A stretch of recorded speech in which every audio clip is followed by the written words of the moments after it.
Hey kids, it's Heather with Campbell Revival Ministries. Hey, hope you guys are having a great summer so far.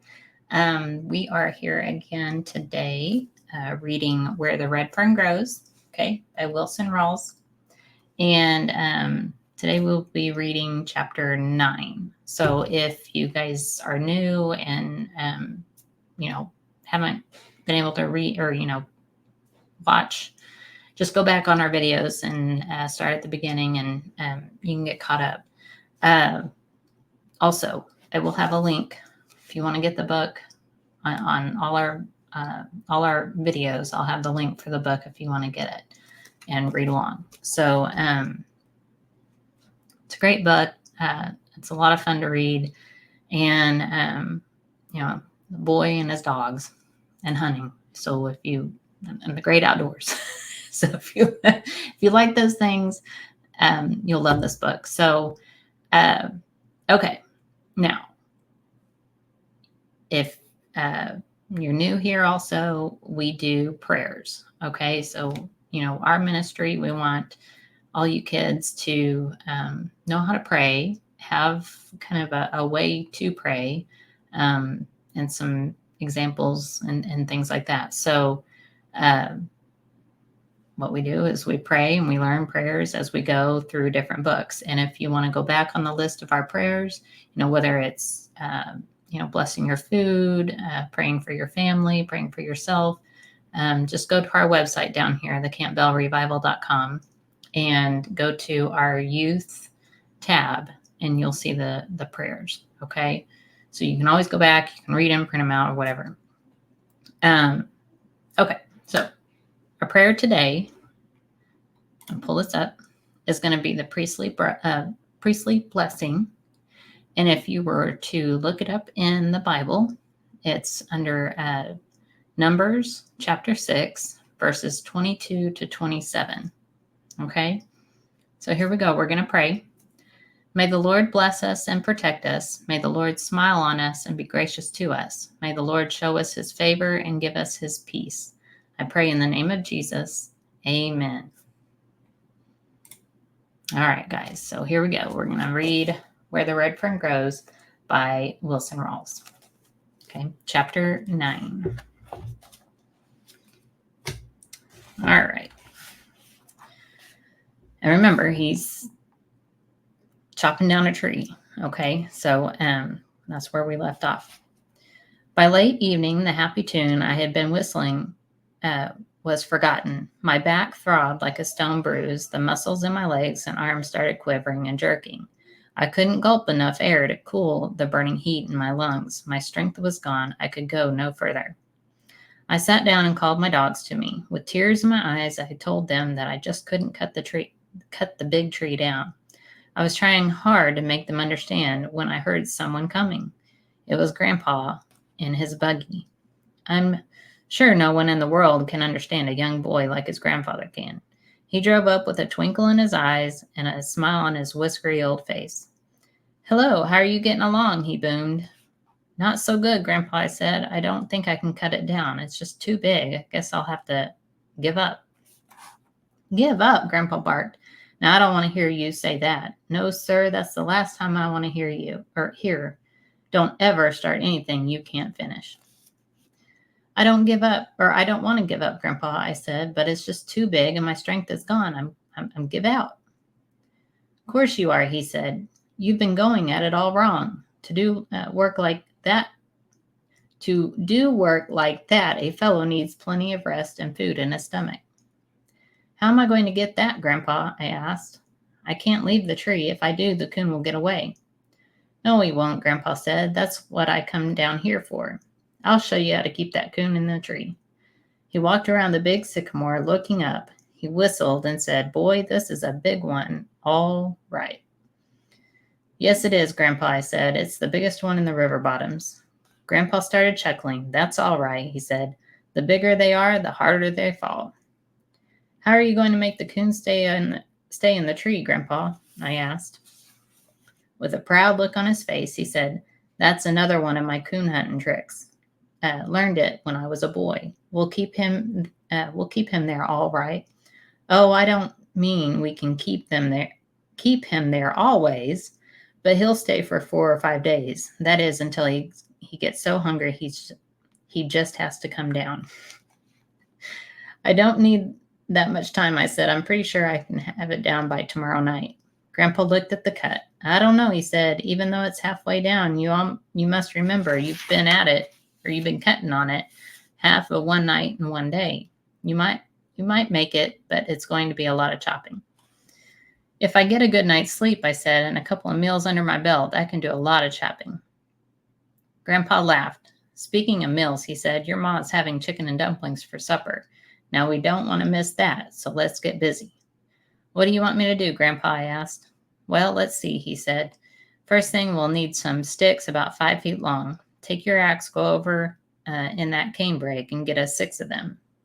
I hurried to do what Grandpa wanted, all the time wondering what in the world he was going to do. How could he keep the coon in the tree? When I came back, he was taking some old clothes from the buggy. Take this stocking cap, he said. Fill it about half full of grass and leaves. While I was doing this, Grandpa walked over and started looking up in the tree. You're pretty sure he's in that hollow limb, are you? He asked. He's there, all right, Grandpa, I said. There's no other place he could be. I've looked all over and there's no other hollow anywhere. Well, in that case, Grandpa said, we better put our man along about here. What man, Grandpa? I asked in surprise. The one we're going to make, he said. To us, it'll be a scarecrow, but to the coon, it'll be a man. Knowing too well how smart coons were, right away, I began to lose confidence. I don't see how anything like that can keep a coon in a tree, I said. Oh, it'll keep him there all right, Grandpa said. Like I told you before, they're curious little devils. He'll poke his head out of that hole, see this man standing here, and he won't dare come down. It'll take him 4 or 5 days to figure out that this isn't a real honest to goodness man. By that time, it'll be too late. You'll have his hide tacked on the smokehouse wall. The more I thought about it, the more I believed it. And then there was that serious look on Grandpa's face. That was all it took. I was firmly convinced. I started laughing. The more I thought about it, the funnier it got. Great big laughing tears rolled down my cheek. What's so funny? Grandpa asked. Don't you believe it'll work? Sure it'll work, Grandpa, I said. I know it will. I was just thinking, those coons aren't half as smart as they think they are they? We both had a good laugh at this. With the sticks and some baling wire, Grandpa made a frame that looked almost like a gingerbread man. On this, he put an old pair of pants and a red sweater. We stuffed the loose, flabby clothes with grass and leaves. He wired the stocking cap head in place and stepped back to inspect his work. Well, what do you think of it? He asked. If it had a face, I said, you couldn't tell it from a real man. We can fix that, Grandpa chuckled. He took a stick and dug some black grease from one of the hubcaps on the buggy. I stood and watched while he applied his artistic touch. In the stocking cap head, he made 2 mean-looking eyes, a crooked nose, and the ugliest mouth I had ever seen. Well, what do you think of that? He asked. Looks pretty good, huh? Laughing fit to kill and talking all at the same time, I told him that I wouldn't blame the coon if he stayed in the tree until Gabriel blew his horn. He won't stay that long, Grandpa chuckled, but he'll stay long enough for you to cut that tree down. That's all I want, I said. We better get going. We better be going, Grandpa said. It's getting late and we won't want to miss supper. I was so stiff and sore he had to help me to the buggy seat. I called to my dogs. Little Ann came, but not willingly. Old Dan refused to leave the tree. Come on, boy, I coaxed. Let's go home and get something to eat. We'll come back tomorrow. He bowed his head and looked the other way. Come on, I scolded. We can't sit here all night. This hurt his feelings. He walked around behind the big sycamore and hid. Well, I'll be darned, Grandpa said as he jumped down from the buggy. He knows that coon's there and he doesn't want to leave it. You've got a coon hound there, and I mean a good one. He picked old Dan up in his arms and set him in the buggy. All the way home, I had to hold onto his collar to keep him from jumping out and going back to the tree. As our buggy wound its way up through the bottoms, Grandpa started talking. You know, Billy, he said, about the tree chopping of yours. I think it's all right. In fact, I think it would be a good thing if all young boys had to cut down a big tree like that once in their life. It does something for them. It gives them determination and willpower. That's a good thing for a man to have. It goes a long way in life. The American people have a lot of it. They have proved that all down through history, but they could do with a lot more of it. I couldn't see this determination and willpower that Grandpa was talking about very clearly. All I could see was a big sycamore tree, a lot of chopping, and a hide of ringtail coon that I was determined to have. As we reached the house, Mama came out. Right away, she started checking me over. Are you all right? She asked. Sure, Mama, I said. What makes you think something's wrong with me? Well, I don't know, she said. The way you acted when you got down from the buggy, I thought maybe you were hurt. Oh, he's just a little sore and stiff from all that chopping, Grandpa said. But he'll be all right. They'll soon go away. After Mama saw that there were no broken bones or legs chopped off, she smiled and said, I never know anymore. I guess I'll just have to get used to it. Papa hollered from the porch, Come on in. We've been waiting supper on you. We're having chicken and dumplings, Mama beamed, and I cooked them especially for you. During the meal, I told Grandpa I don't think that the coon in the big tree was the same one my dogs had been trailing at first. What makes you think that? He asked. I told how the coon had fooled us and how little Ann had seen or heard this other coon.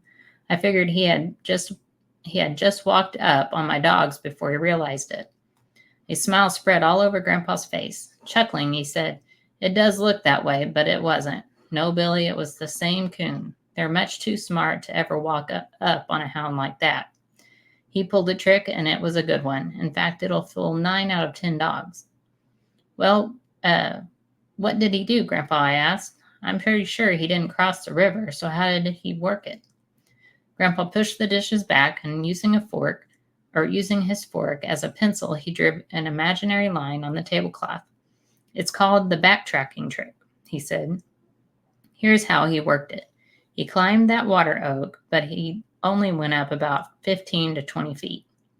He then turned around and came down in his same tracks. He backtracked on his original trail for a way. When he heard your dogs coming, he leaped far up on the other side of the nearest tree and climbed up. He was in that tree all the time your dogs were searching for the lost trail. After everything had quieted down, he figured that they had given up. That's when he came down, and that's when little Ann either heard or saw him. Pointing the fork at me, Grandpa said very seriously, Mark my word, Billy, in no time at all, that little Ann will know every trick a coon can pull. You know, Grandpa, I said, she wouldn't bark treat at the water oak like old Dan did. Of course she wouldn't, he said. She knew he wasn't there. Well, I never heard such a thing, Mama said.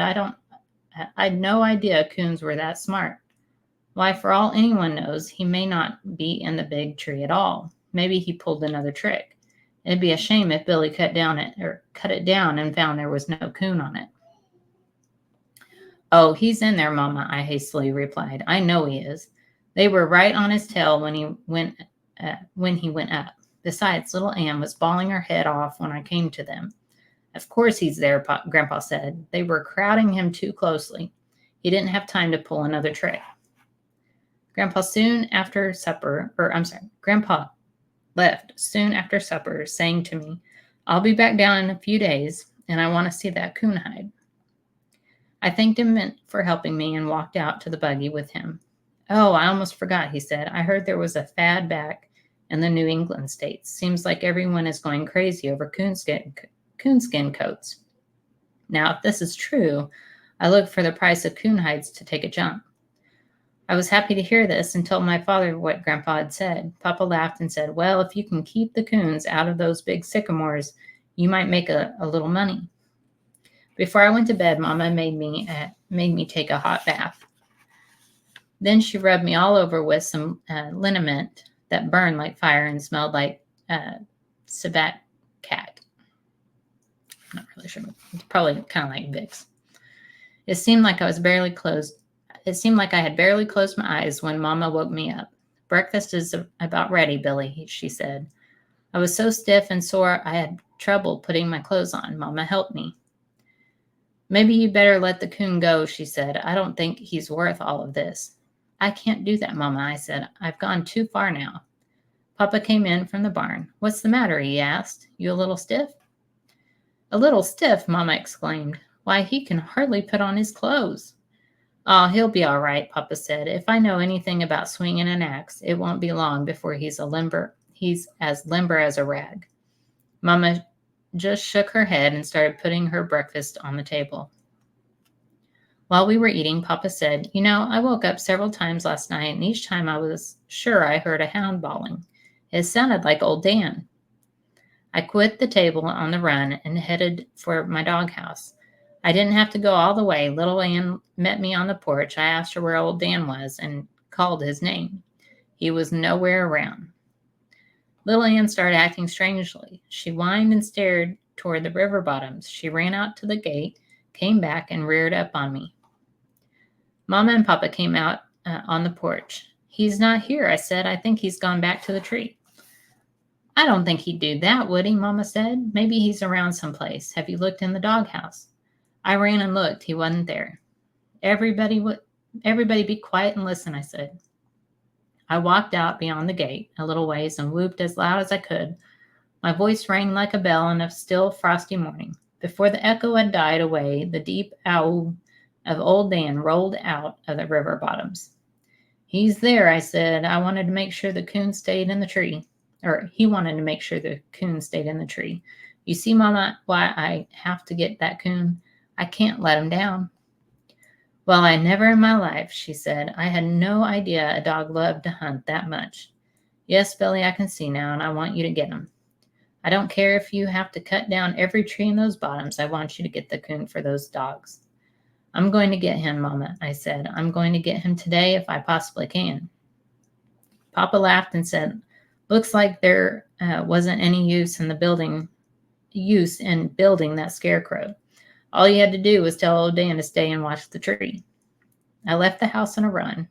Now and then I would stop and whoop. Each time I was answered by the deep voice of old Dan. Lil Ann ran ahead of me. By the time I reached the big tree, their voices were making the bottoms ring. When I came tearing out of the underbrush, old Dan threw a fit. He tried to climb the sycamore. He would back way off, then bawling and running as fast as he could, he would claw his way far up on its side. Lil Ann, not to be outdone, reared up and placed her small front paws on the smooth white bark. She told the ring-tail coon that she knew he was there. After they had, After they had quieted down, I called old Dan to me.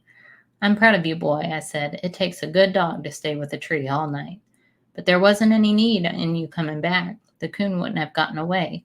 That's why we built the scarecrow. Lil Ann came over and started rolling in the leaves. The way I was feeling towards her, I couldn't even smile at her playful mood. Of course you feel good, I said in an irritated voice. It's no wonder you had a good night's sleep in a nice warm doghouse. But old Dan didn't. He was down here in the cold all by himself watching the tree. The way you're acting, I don't believe you care if the coon gets away or not.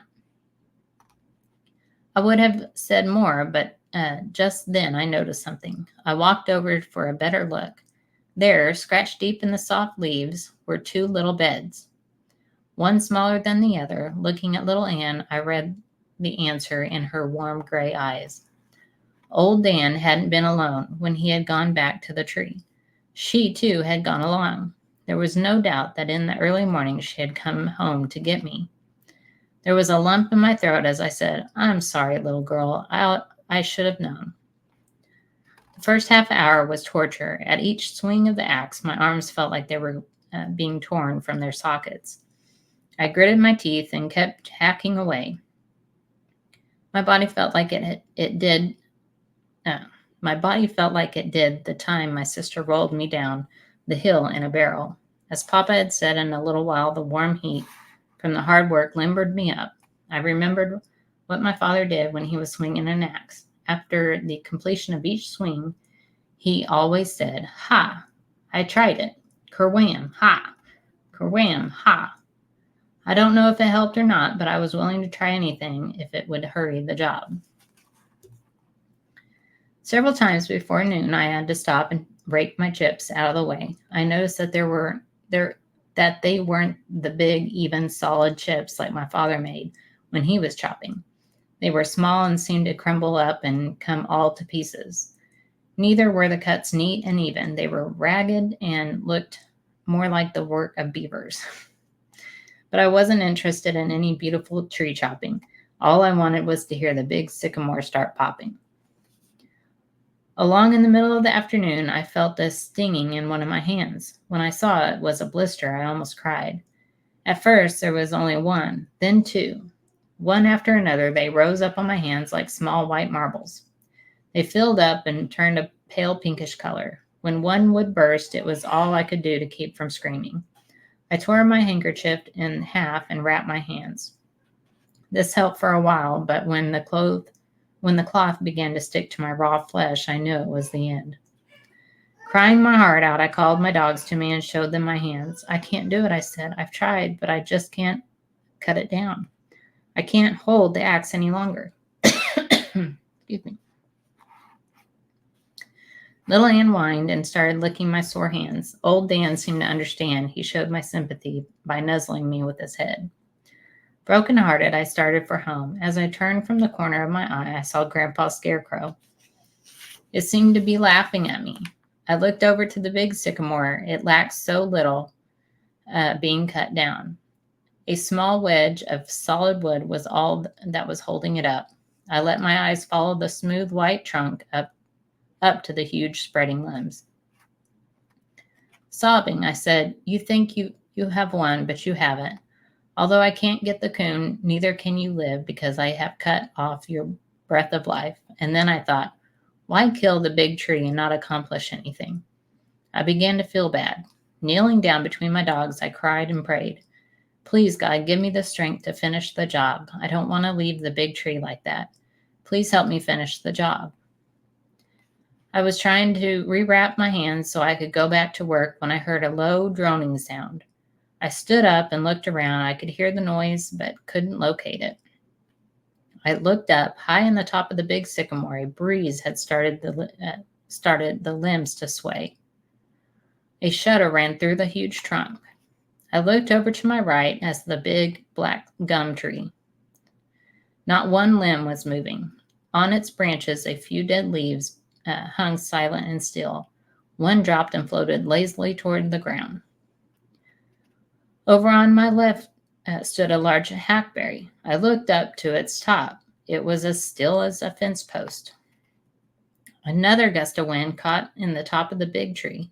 It started popping and snapping. I knew it was going to fall. Grabbing my dogs by their collars, I backed off to safety. I held my breath. The top of the big sycamore rocked and swayed. There was a loud crack that seemed to come from deep inside the heavy trunk. Fascinated, I stood and watched the giant of the bottoms. It seemed to be fighting so hard to keep standing. Several times I thought it would fall, but in a miraculous way it would pull itself back into perfect balance. The wind itself seemed to be angry at the big tree's stubborn resistance. It growled and moaned as it pushed harder against the wavering top. With one final grinding, creaking sigh, and the big sycamore started down. It picked up momentum as the heavy weight of the overbalanced top dove for the ground.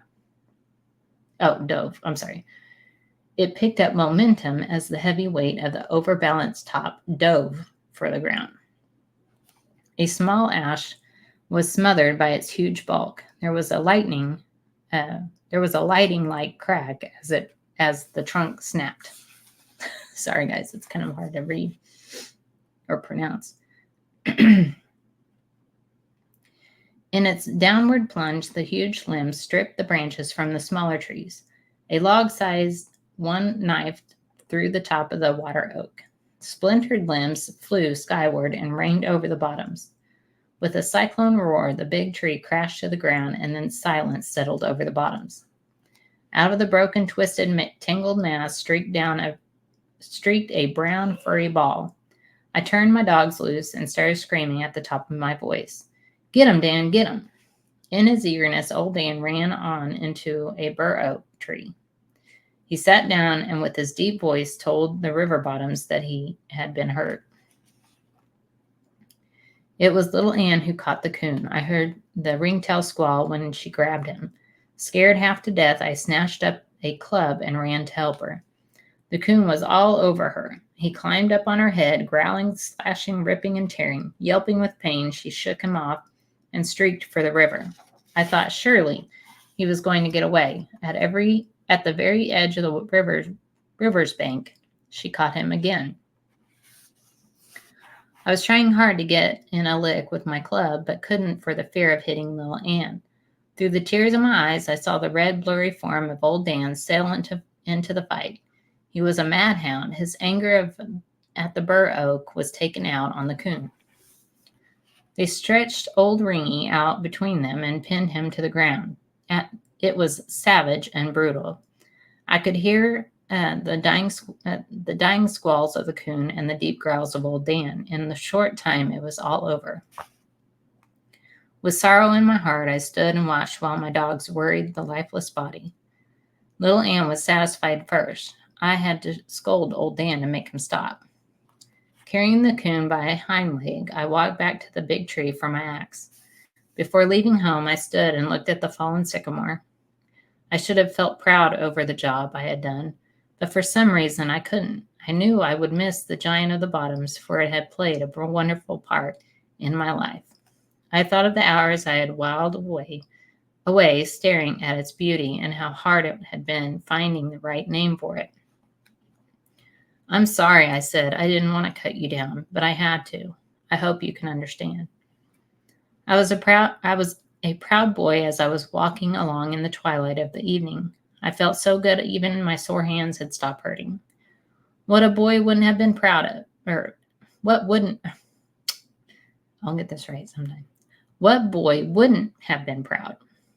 Hadn't my little hounds treed and killed their first coon? Along about then, I decided I was a full-fledged coon hunter. Nearing our house, I saw the whole family had come out on the porch. My sisters came running, staring wide-eyed at the dead coon. Laughing, Papa said, "Well, I see you got him." "I sure did, Papa," I said.